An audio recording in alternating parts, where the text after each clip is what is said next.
2023年1月21日、遭難当日。午前7時半、A さんは登山口駐車場に到着。東屋山に登頂後、同じ道を引き返す計画です。駐車場には見知らぬ6名ほどのグループ。支度を済ませ、彼らは早々に出発。彼らの足跡があるなら道が分かりやすい。ソロ登山者の A さんは一安心。前日の大雪も止み、午後から晴れの予報。アイゼンを装着し出発します。雪山初心者にもおすすめ。そんな情報に誘われ、東屋山を選んだ A さん。まさか数時間後に人生の終わりを覚悟するとは想像もしていません。最初の警告サイン。東高原牧場に到着。遮るもののない吹きさらしです。吹きつける猛烈な風が雪を舞い上げ、視界を遮ります。趣味で YouTube に登山動画を投稿している A さん。動画を撮影しながら登っていると、突然撮影用カメラが停止してしまいます。予備バッテリーと入れ替えますが効果なし。持参した5つの予備バッテリーも役に立ちません。強風の影響もあり、推定気温はマイナス12度。寒さでカメラのバッテリーがダメになったのです。相次ぐアクシデント。午前9時半、駐車場で見かけたグループと遭遇。山頂はガスっててとても寒いですよ。なんと彼らはすでに山頂へ行き、早々に下山中。ここから先は自分一人か。少し不安を感じたものの登山を継続。ここで次のアクシデントが発生。サコッシュに入れておいたスマホの画面が真っ暗に。全く反応しません。電源ボタンを何度押してもシャットダウンの表示が出るだけ。撮影カメラに続きスマホもダメに。スマホの地図アプリはもう使えません。現在地を確認できなくなったのです。増していく不安。下山していった登山者たち。猛烈な寒さで次々とダメになる電子機器。不安材料は増える一方。ここで引き返してもいいのかな。A さんの中に迷いが生まれます。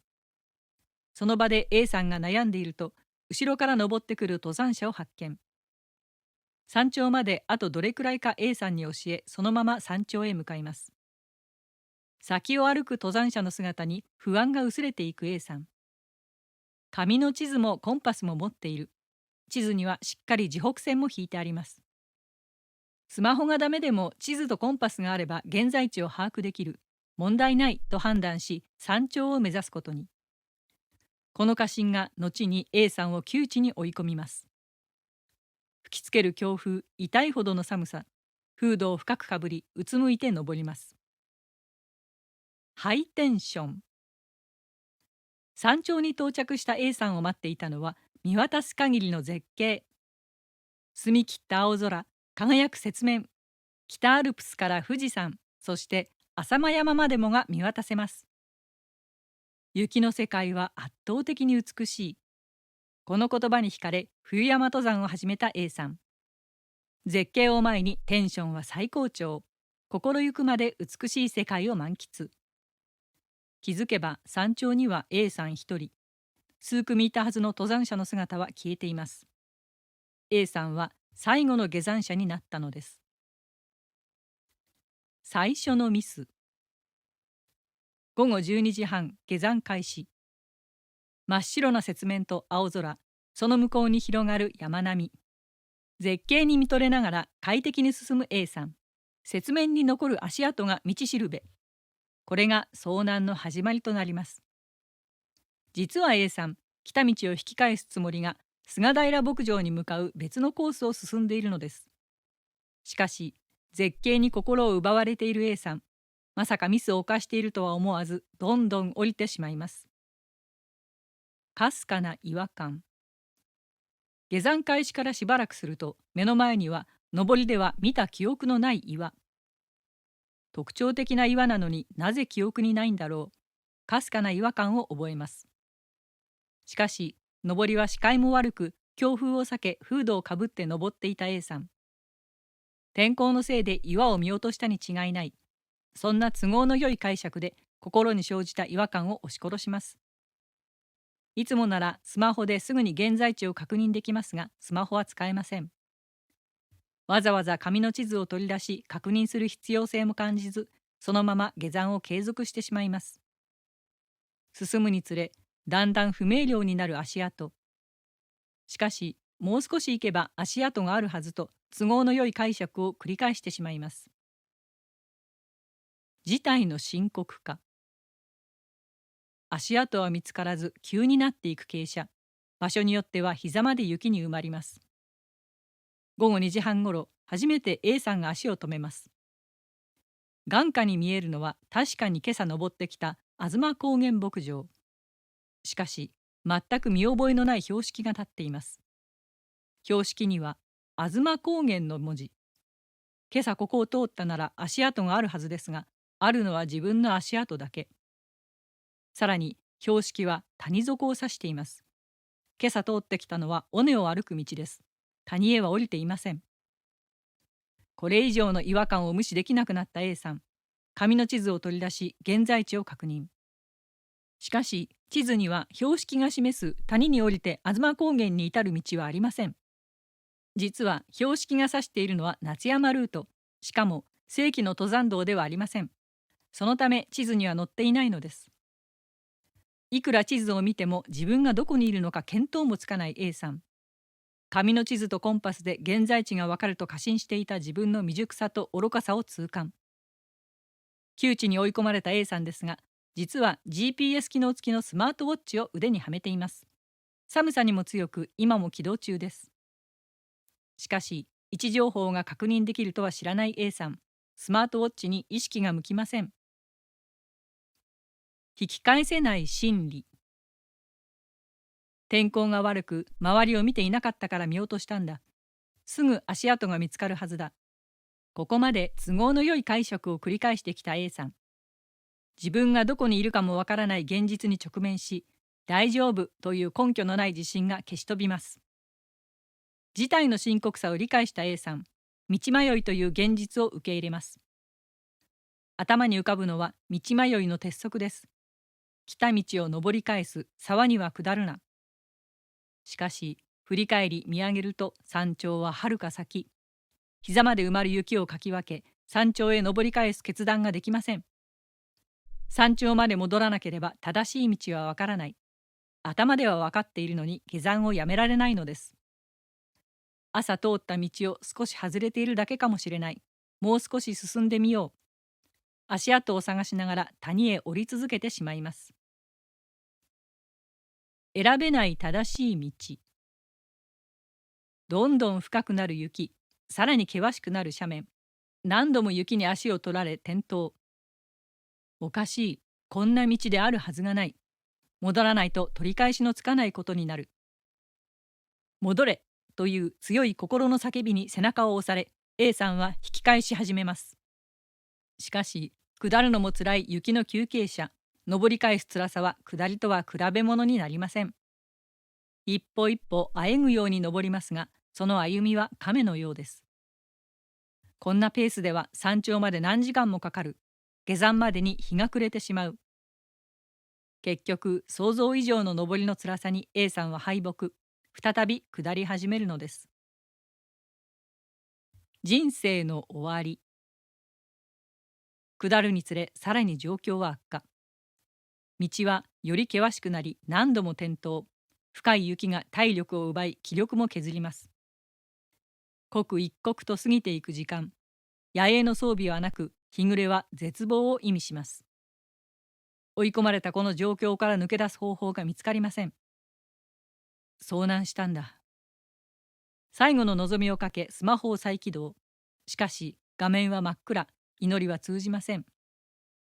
帰りを待つ家族の姿が頭に浮かびます。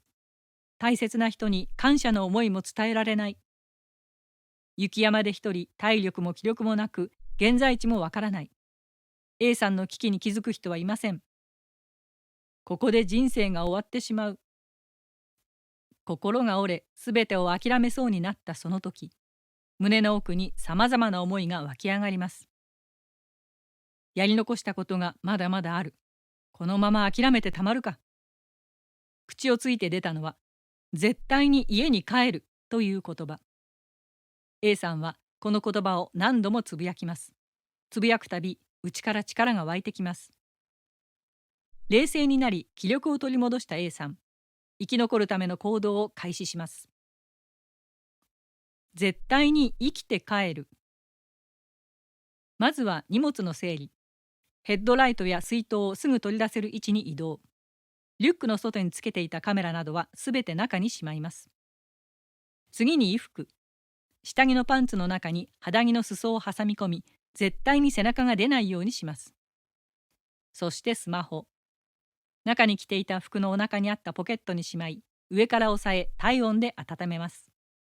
最後に足つり防止の漢方薬を飲み、準備万端。気持ちもすっかり落ち着いています。絶対助かってやる。生きて帰るため A さんの戦いが始まります。続く窮地。午後3時ごろ、歩き始めた A さん。しかし依然として正しいルートは不明。唯一の手がかりは眼下に見える吾妻高原牧場。一直線に進みたいところですが、間には谷があり沢が流れています。足の付け根まで埋まりそうになりながら、一歩進んでは立ち止まり周囲を確認。この状況から抜け出す方法がないか、周囲に目を配りつつ吾妻高原牧場へ慎重に下っていきます。見出した活路。スマホを温めてから約1時間後、祈るような気持ちで電源を入れます。よし。なんとスマホが起動。すぐにアプリで現在地を確認。愕然とします。表示された現在地は正しいルートとは別の尾根を下った場所。今朝登った登山道は谷の向こうの尾根です。一体どうすれば生きて帰れるのか A さんは考えます。引き返すには何時間もかかり日が暮れてしまう。食料や水には余裕があるものの、夜の寒さをしのぐ準備はありません。体力的にも時間的にも登り返すのは無理だと判断。ならば一体どうすればいいのか。落ち着くため水筒の温かいお湯を一口。斜面の状況と地図を何度も照らし合わせ、生還するためのルートを検討。A さんが導き出した答えは下山の継続。登れないなら沢を越えるしかない。あとは高度を維持して進み、登山道に復帰する。今朝登ってきた登山道を目指し歩き始めます。雪の下の沢。絶対に家に帰る。その思いで必死に進む A さん。雪に埋もれた笹に足を取られながら少しでも傾斜の緩い場所を探して進みます。一度倒れると全身が雪に沈み、かなりの体力を消耗。無駄に消費できる体力の余裕はありません。一歩踏み出しては立ち止まり、次の一歩を見極め慎重にコースを選択。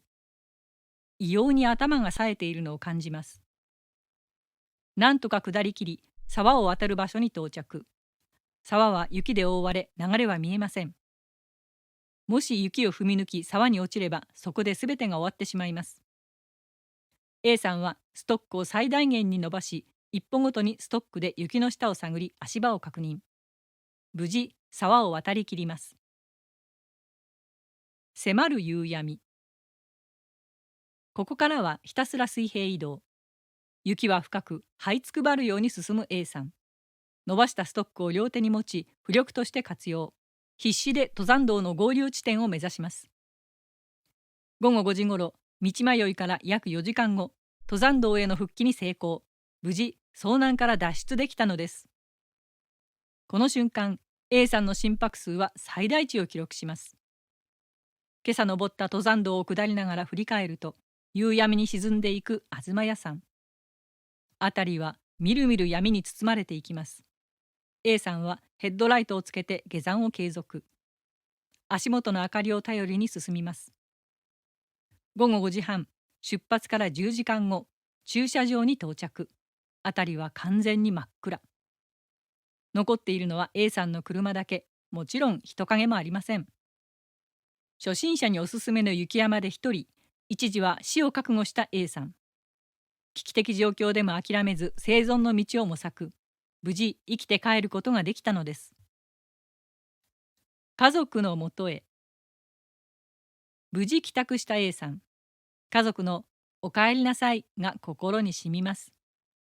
しかし心拍数は高いまま、それに感情も高ぶったままです。改めて自分が危機的状況に陥っていたこと、何があってもおかしくなかったことを痛感。この思いが薄れてしまう前に体験を動画化しなければ。A さんは失敗を隠すのではなく公開することを決意。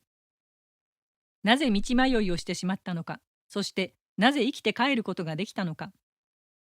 一日を詳細に振り返り検討。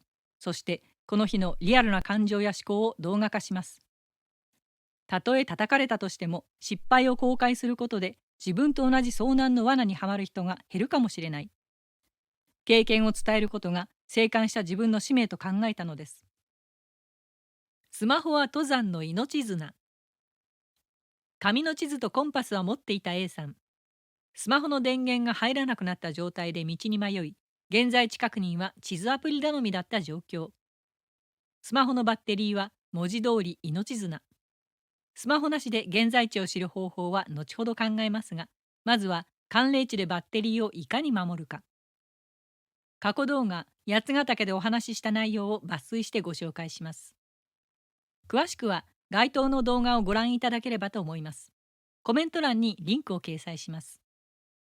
寒いとスマホのバッテリーの減りが早いとよく言われますが、それは表示されるバッテリーの残量が電圧から推測されていることが関係しています。バッテリーが減ると電圧が下がりますが、気温が下がっても同じように電圧が下がるため、バッテリーが減ったように表示されてしまうのです。スマホを温めればある程度の残量が復活するケースもあります。0度から35度が一般的なスマホの動作保証範囲。氷点下ではバッテリーに問題が発生しやすいもの。A さんが遭難した日の推定気温はマイナス12度。極寒の環境では取り出した瞬間に強制シャットダウンすることも珍しくありません。A さんが対策されたように、内側の衣服のポケットなど体温が伝わる場所で保管し温度維持しましょう。写真や地図確認などで取り出す場合はカイロを添えて取り出す対策も有効です。しかしカイロを添えたままで保管すると高温で故障するリスクがあるので注意しましょう。防水機能の有無に関係なく雪などでスマホを濡らしてはいけません。濡れて風に当たると温度は急速に低下。モバイルバッテリーも一緒に入れられるジップロックなどの防水ケースに入れましょう。冬山では手袋も外せないことが多いのでタッチペンが有効。防水ケースにストラップをつけてタッチペンを連結すれば紛失や落下も防止。地図アプリの拡大縮小もタッチペン1本で可能。ダブルタップしたペンをスマホから離さずにそのまま上下すれば OK です。電池の充電も要注意。氷点下で充電してしまうとイオンがよからぬ動きをして電池の最大容量が少なくなったり膨張して故障する原因になります。その理由は科学的なお話なので詳しくはここでは割愛します。氷点下では充電せず、スマホやモバイルバッテリーを温めてから充電を始めましょう。とは言っても急激な温めは内部結露が起きるので NG。 山小屋や温まったテント内など冷え切ったスマホを急に暖かい場所に持ち込んでも結露は発生します。急な温度差が起きないよう配慮が必要です。寒いと充電ケーブルも断線しやすいので慎重に取り扱いましょう。スマホなしで現在地を知るために。次に地図、コンパス、周囲の地形や目印をヒントにどのように現在地を推測するかを考えてみます。どの地図や地図印刷サービスを利用していたかによって紙の地図から得られる情報が変わってきます。無料の地図印刷サービスはヤマレコ、国土地理院、ヤマップ、大和渓谷オンラインなどがあり、市販されている紙の地図としては大和高原地図が有名ですが、サービスごとに地図に掲載される情報量は変わります。もしヤマップを使って地図を印刷していれば、今回道迷いしたルートや登りで見なかった中東という地点が地図上に掲載されていました。一方、国土地理院地図および国土地理院ベースのヤマレコ地図ではそれらの情報が掲載されていません。山と高原地図は情報量が非常に多くおすすめです。A さんがルートを誤った分岐付近でも下山時方向を誤りやすいので道しるべに注意という記載があります。ただし山と高原地図は縮尺が荒く地形の判断には向かないので、別途無料の地図印刷サービスで縮尺の細かい地図も印刷しておけると安心です。今回 A さんが印刷したのは国土地理院地図でした。どの地図が一番良いとは一概に言えませんが、自分のレベルやコースに合った地図を選びましょう。また、せっかく地図を持っていても、地図の読み方や尾根、谷の判別方法が分かっていないと意味がありません。尾根、谷、地北線などについては、過去動画の沢口山や未線で簡単に説明しています。コメント欄にリンクを掲載します。まず、A さんも違和感を感じ、道迷いに気づく大きなチャンスだったと思われる中東と呼ばれる小さなピーク。正しい下山道にはピークを越えるような地点はありません。また、国土地理院の地図には中東の記載がありませんが、その場所は標高2106メートルである旨記載されています。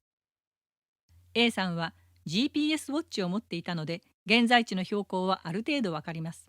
自分が2100メートル付近にいることがわかるので、同じ標高で小さなピークがある地点を探せば、分岐を見間違えたことに気づけたかもしれません。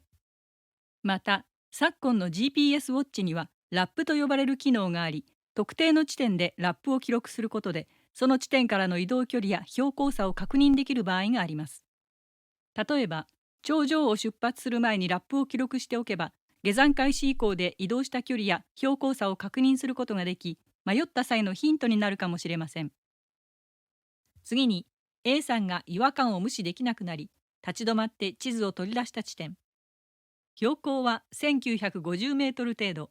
向かっている方向は南。目の前に谷が見えている。標識には東高原の案内。眼下に東高原牧場が見えている。これらの情報を総合して現在地を考えます。まず、1950メートルの等高線をたどり、南を向きつつ、谷が目の前に見える地点はこの2カ所。